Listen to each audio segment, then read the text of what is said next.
शहीद हो गए, 6 महीने का बच्चा भी शहीद हो गया, भांजे औन मोहम्मद भी शहीद हो गए, हजरत अली अकबर भी शहीद हो गए, हजरत अब्बास के बाजू भी कट गए, हजरत कासिम भी शहीद हो जाते हैं।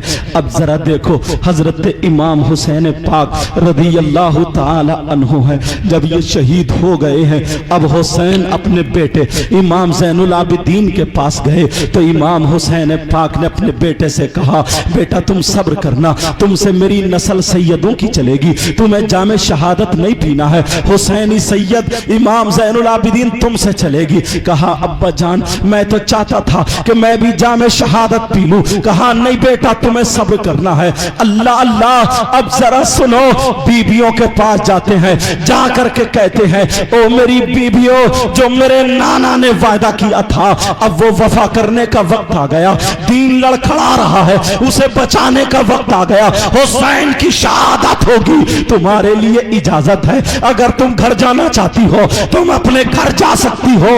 हुसैन कह रहे हैं अगर तुम्हें जाना है तो तुम जा सकती हो। जब इतना कहा अल्लाह अल्लाह, बीबियों की आंखों में आंसू आ गए, और जैसे ही आंखों में आंसू आए बीबियां कहने लगी हुसैन जब हश्र के मैदान में सारी बहुएं और सास एक तरफ होंगी तो हम वो किस्मत वाली बहू होंगी, हम सैयदा फातिमा की लाइन में खड़ी होंगी, दुनिया कहेगी ये फातिमा की बहू है, हम अपने ऊपर फख्र करेंगे।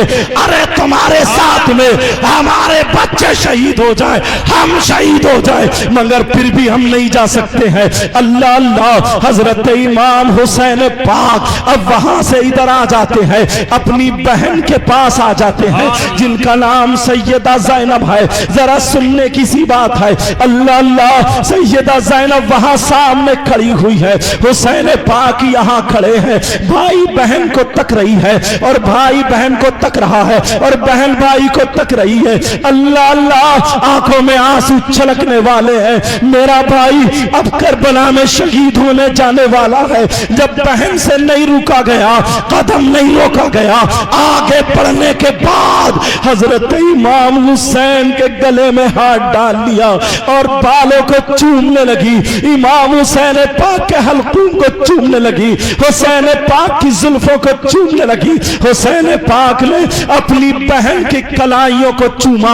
अल्लाह अल्लाह, जैसे ही चूमा अब फातिमा हजरत ज़ैनब से बातें नहीं आ रही है, कह रही है भैया भैया क्या जा रहे हो? कहा बहन अब मैं करबला जा रहा हूँ। कहा जरा इधर को अपने बाल कर दो। सैयदा ज़ैनब ने बालों को चूम लिया है। जब इतना कहा बहन ये बता, तू मेरे हाथ चूमा करती थी, तू मेरा माथा चूमा करती थी, आज मेरे बाल क्यों चूम रही है? तो वो बहन कहने लगी, वो बहन बोलने लगी, ओ भैया एक दिन आप सो रहे थे, एक दिन आप आराम कर रहे थे, मेरी अम्मी जान आपके बालों में कंघी कर रही थी, आपकी अम्मी जान सैयदा फातिमा बाल काट रही थी और काटते काटते रोने लगती है, इतना रोई मैं आ जाती हूँ। मैंने कहा अम्मी जान क्या बात है, क्या पेट में दर्द है, क्या सर में दर्द है, क्या हाथ पांवों में दर्द है? ऐ अम्मी जान क्यों रो रही हो जरा बता दो। तो मेरी अम्मी मुझे हाथ पकड़ के एक तरफ ले गई और रो करके बोली बेटी ये तेरा भैया हुसैन करबला के मैदान में शहीद होगा, तेरे नाना के कलमा पढ़ने वाले लोग इसके हल्कूम पे नेज़ा छुरी चलाएंगे और तन से सर को जुदा कर देंगे, ये बाल खून और रेत में सन जाएंगे, इसलिए मुझे करबला याद आ गई। और बेटी सुन ले, उस वक्त तेरी माँ फातिमा नहीं होगी, ओ ज़ैनब तेरे बाबा अली नहीं होंगे, अबू बकर सिद्दीक नहीं होंगे, फारूक आज़म नहीं होंगे, उस्मान गनी नहीं होंगे, मौला अली नहीं होंगे। कहा बेटी सुन ले, मगर तू जिंदा होगी, तू अपने भाई का साथ देना और जब तेरा भाई करबला में जाए तो अपने भाई को दूल्हा बना देना, अपने भाई के बाल काट देना।